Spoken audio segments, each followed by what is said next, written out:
When I was young, my grandmother often told me to limit the kindness I show to others, especially if you don't fully know them. At first, I thought that my grandmother had a bad attitude, and whenever I asked her why, she would not explain. So, I thought that maybe people would take advantage of you. That's what often happens when you're too kind to others. Little did I know, there was more to it. Just call me Esther. Before I continue, I would like to greet everyone a beautiful and blessed day. The story I am about to share is based on the real-life experiences of me and my husband Abner before I gave birth to our eldest child in November 1987. I still clearly remember those times when our village was quite secluded. I won't mention where it was, out of respect for the place, and even now, we still live here. Let me explain a little about where we live. The land where our house stands is elevated and surrounded by lush vegetation and tall trees, so it's not affected by floods, even though there is a creek behind the house just a few meters away. The house is still safe from strong water currents. Also, the house has a high floor, similar to old houses from ancient times, so even if people jump around underneath, there is no danger of bumping into anything. The kitchen and dining area are down there as well. The house has no walls, just a strong foundation. We didn't have any problems with equipment because theft wasn't common in our area back then. But of course, if we had important items, they were placed upstairs where we slept, as that part had walls and a ceiling. The house was made from strong, thick wood for the posts and bamboo walls. The roof was made of palm leaves and the floor from thick wooden planks. It was really well built, as my husband inherited it from his parents, who have passed away. The trees around the house served as protection from heavy rain and strong winds, although the area would become muddy. Every time the rainy season came, we often heard strange noises from underneath the house. Around midnight, it sounded like a dog was shaking its ears, as if a dog was sheltering under the house. When my husband would try to find out where the noise was coming from, it would mysteriously disappear before he could even get down to check. Even when we left a lamp for light under the house, it would be off by morning. Despite this, we didn't feel any real danger, so we just ignored it, thinking that the sound was just the result of the heavy rain outside. The next day, we would find no traces of anything unusual under the house. We were also used to hearing about creatures like Aswang, a mythical monster, since we lived in a remote area, especially rumors about a sigbin, another creature, which we thought might be what was making the noise. Despite all this, we felt safe because we had charms and protections in the upper part of the house where we slept. Every corner had makabuhe, herbal charms, and my husband would burn rubber to ward off bad spirits whenever he came home early from work. Since we moved there, I never heard of any incidents involving monsters or supernatural beings. The older people would just use these stories to scare children who stayed out too late. I should add that the houses in our area were still far apart from each other back then. It's much more crowded now. Filipinos are naturally kind and helpful, and whenever I had the chance to help others, I did so without hesitation, expecting nothing in return, no matter how big or small. Because of this, there were times when my husband, Abner, would tell me to lessen the kindness I showed, which I didn't mind because I was still young. My grandmother, who had Spanish roots, would always tell me not to be too kind to everyone all the time. But because I witnessed her rough behavior and saw how she made many enemies, I understood what she meant. Because it wasn't easy to approach and ask for help there, I made it a point to be kind to anyone who might need my help. My parents were the same. Sir Seth, I feel like I grew up in a selfish and greedy family. Even something as simple as drinking water wasn't easily given unless they fully knew the person. Whenever they would give something to someone they didn't know, my father would always sprinkle a little salt into the water or food he gave away. He would never let us children give anything to strangers. It had to be him or my mother. But when they weren't home, my siblings and I would have no choice but to refuse anyone who asked us for help. When I was a child, our family was well off, So many people came to us asking for help from my parents. Since I was still young and unaware of the strange things around me, I didn't understand, and I didn't ask why our family acted that way. I didn't focus on it either, and just assumed that it was a habit for them not to immediately give help. However, when I got married and started living on my own, I developed the habit of helping people who passed by our house. Often, the villagers would ask for some of the vegetables I had planted in our backyard, or for other plants. I would give them freely, especially when children came to our house to ask for fruits from the trees in our yard. I really enjoyed it when kids came to us for fruits, especially since, at that time, my husband Abner and I were just starting our family, and I was still pregnant with our eldest child, 7 months along. I was happy when kids came over because it meant I had someone to talk to, as I was always alone in the house when my husband went to work. He worked as a construction worker and would leave early in the morning to prepare his tools for work, often returning home at dusk. To keep myself occupied and avoid getting bored, I would do various tasks like planting vegetables and caring for chickens, geese, and our only pig. One day, while I was peacefully sweeping the dried leaves in the yard, I saw an old woman walking toward me. From afar, I could already see her smiling, as if she had known me for a long time. Since she was elderly, I smiled back at her out of respect. That was the first time I saw the old woman. Good afternoon, my dear. May I ask for some of your sweet potato leaves? She greeted me with a smile and a request. She continued walking closer to the gate of our yard. I didn't know why, but at that moment, I felt a strange sense of anxiety. However, I quickly brushed it off and, almost as if not in my right mind, I approached the old woman. I could see that she looked well and was neatly dressed in a black dress. I thought she was probably in her 50s, but still quick on her feet. However, you could really see her age in her skin and body. When I heard her cough slightly, that was when I finally spoke to her. Yes, of course. Please come in. My sweet potatoes are planted at the back of the house. I'll come with you. There are a lot of new sprouts growing now. The old woman didn't say anything more, but simply gave me a sweet smile. As I said, I let her in through the gate and walked with her toward the back of the house, where my plants and animals were. I don't know why, but at that moment I felt uneasy for an unexplainable reason. Do you have a container? I asked the old woman. Oh, I forgot. Could I ask for a container, please? I'm sorry, I'm a bit forgetful and getting older. No problem. Please wait a moment. I'll get you one.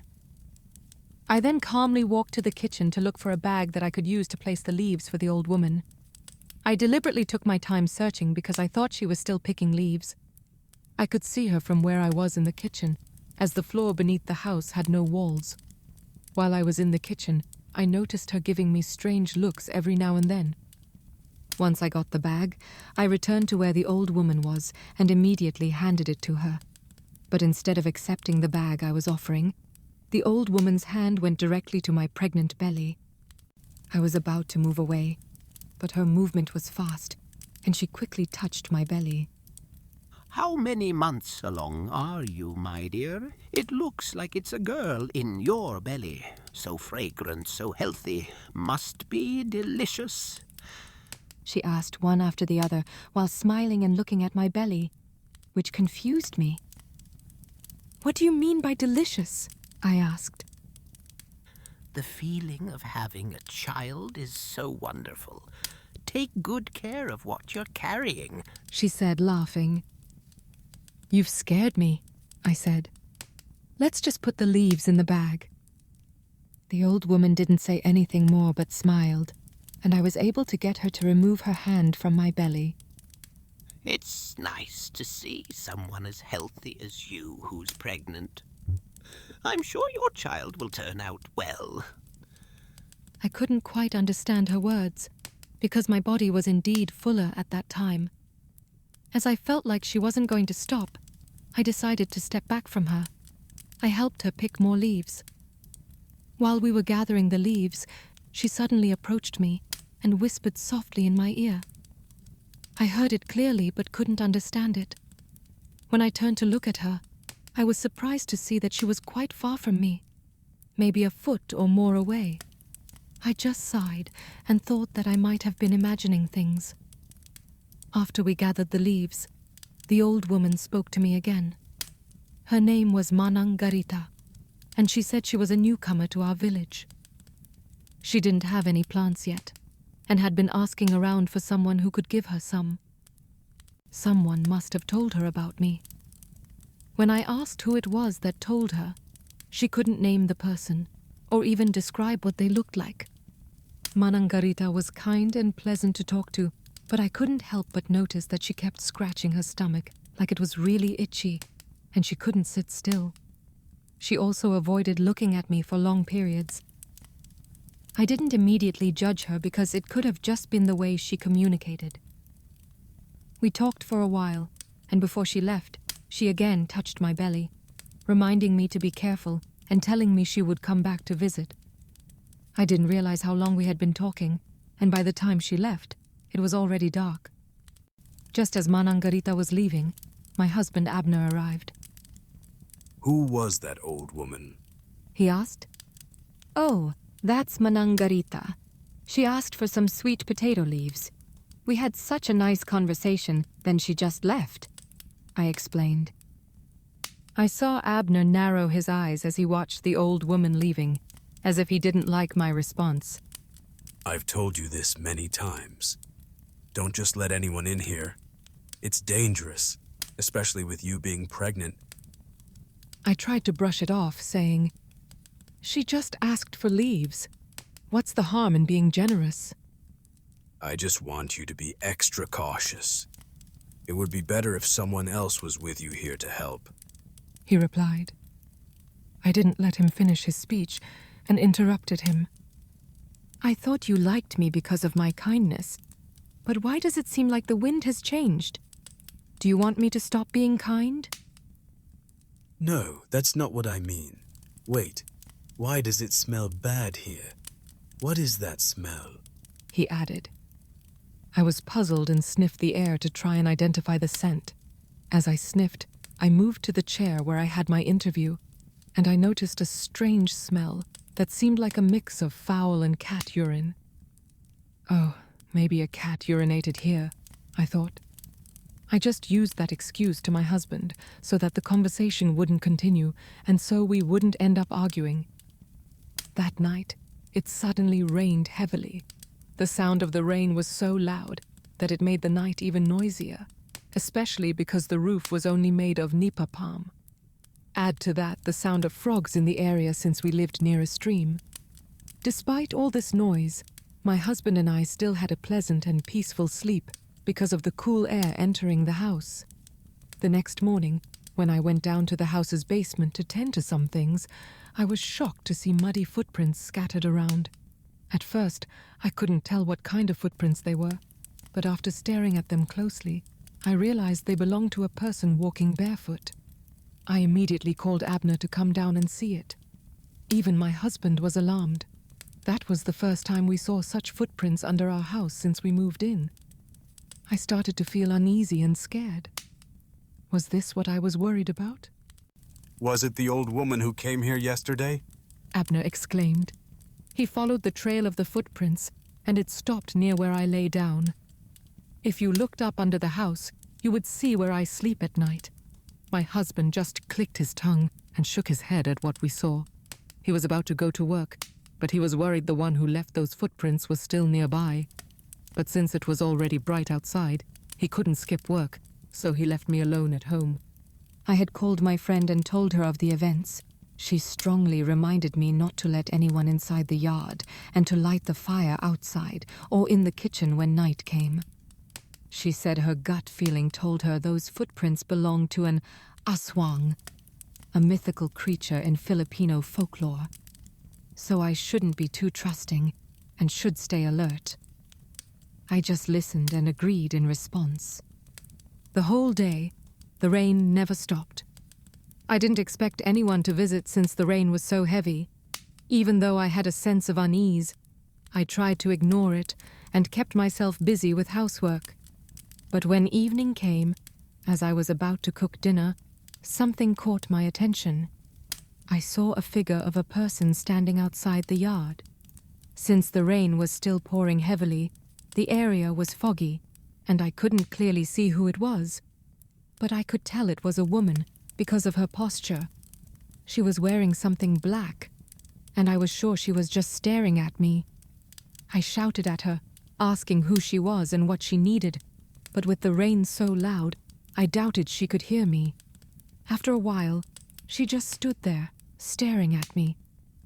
I was getting more suspicious, so I decided to grab the umbrella hanging on the post outside. As soon as I reached for it, I heard a soft huni, a whistle-like sound, a noise that sent chills down my spine. It was the sound of a wak-wak, another type of mythical creature. I was so scared that I didn't continue with what I was planning. I hurried back to the kitchen and saw that the fire had already dimmed, so I quickly grabbed the rubber and put it back into the fire. A few moments later, it started to smoke. I grabbed the machete that was near the stove and rushed upstairs to lock the door. I knew the woman was still outside, so I closed the window to get a better view of what was happening. When I checked again, I saw that the woman was gone. But what I saw instead was a large black dog. It didn't look normal, and I was certain it wasn't a regular dog. I looked around, trying to find the person, but it was as if they had disappeared. It felt like they vanished into thin air. When the rubber started to release its smell, I saw the black dog running away through the bushes, and I heard the wak-wak's shrill sound again. I was still so scared that I didn't dare go down to the basement.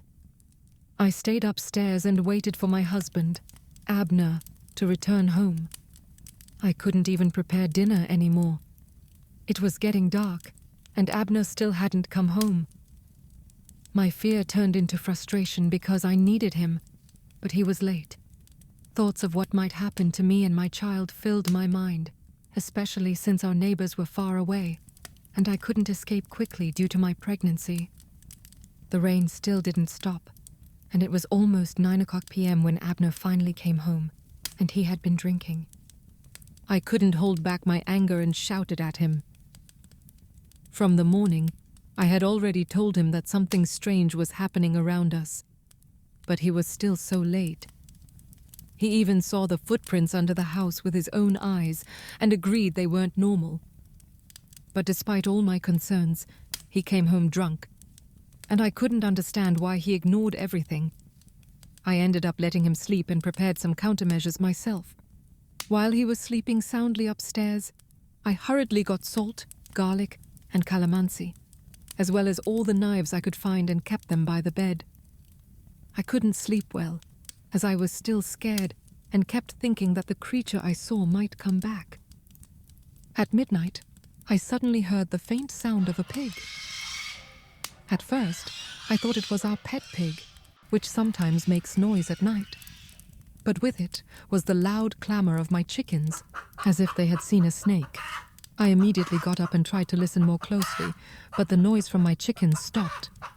However, the sound of the pig continued. I decided to look out the window, and when I did, I saw a figure that at first glance looked like a pig. But as I stared harder, I realized it was an old woman, hair unkempt and her body covered in mud. She was staring right at me. I felt my hair stand on end, and the fear that enveloped me was unbearable. Her eyes met mine, and her lips curled into a wide, terrifying grin, revealing sharp, jagged teeth. I was frozen in place. Then I heard my husband, Abner, snoring loudly. It snapped me out of my trance, and I quickly got up, but I was kicked hard, causing me to fall back onto the bed. When I woke him up and told him there was an aswang outside, he was confused at first, but when I pulled him to the window and showed him the woman, He was shocked too. Abner quickly grabbed a whip that he had in his bag. It was made from the tail of a stingray, full of thorns. Without asking any questions, I followed him as he hurried downstairs. He told me not to follow him. I peeked through the window, but I lost all strength when I saw what was outside. There were glowing red eyes staring at me, and a smile that looked like it would swallow me whole. I screamed and backed away, causing the lamp to tip over. I quickly turned off the flame before it could spread. The surrounding area was completely dark. After a while, I heard Abner shouting and swearing outside. I didn't dare peek again to see what happened. I could hear loud noises and footsteps, and after several minutes, there was a loud squeal, like a pig being slaughtered. Then, everything went silent. I felt a bit of relief when I heard Abner cursing again. I thought he was safe, but the tension still didn't leave me. Soon, I heard him coming up the stairs and entering the house. I couldn't move because of the fear that was still with me. Abner lit a new lamp and looked for me. Are you okay? He asked. I shook my head and just sighed.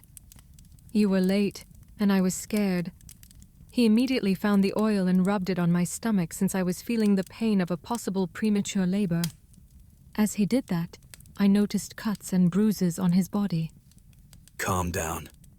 I drove the old woman away, he said. He apologized for falling asleep while I was worried, and I just hugged him, still shaken from everything that had happened. I don't know how I was able to sleep that night. When I woke up, it was bright, and immediately, Abner and I went to the house of the known albulario, herbal healer, in the neighboring village. My husband took me there to have me checked if the baby in my womb was still in good condition. Fortunately, everything was fine. I was extremely nervous and scared at that moment, but the healer assured me that the baby was strong, and she gave me some initial treatment for my stomach pain. According to the albulario, the pain was just caused by intense emotions, and I may have thought I was about to give birth, but it was still normal for someone pregnant to feel nervous and emotional. She warned me to take extra care. The healer also removed the mark left on me by the creature. She gave me some protective charms against these creatures and other potential threats to my pregnancy. Even my husband was treated for the injuries he sustained, and he also asked for advice on what to do if any harm came our way again. After giving advice to my husband, I overheard the albulario telling him not to let just anyone into the house or the yard, especially if we didn't know them well. She warned me not to easily trust anyone because the Aswangs, mythical creatures, are deceitful and dangerous. The albulario even gave me a long lecture, almost like a sermon. I felt like a child being scolded. She kept telling me to limit how much kindness I show to others, because not everyone would return it the same way. There are people who would take advantage of it, and some might even bring harm to us. After the scolding, we were told to go home and rest. When we arrived at our house, Abner didn't waste any time and immediately called people who could help him. That same day, he decided to add walls to the basement of our house to ensure our safety. He gathered branches and had them placed on every post of the house. While my husband was busy fixing things with the help of some neighbors, that was when I realized what my grandmother had meant when I was young. I also found out why they would put salt on every food or water they gave to people who asked for help. It was their way of knowing if the person was truly human or not. After that incident in our lives, which almost led to harm for our family, my perspective changed. I didn't completely become paranoid or a distrustful person, but I became more observant and no longer trusted anyone easily. A few months later, I gave birth to our first child, and everything went well. However, I remained cautious, especially with people I didn't fully know. There was even a rumor that spread in our village that we were Aswangs, mythical creatures. But I learned there was no new person in our village named Garita. After that, I never saw the old woman again,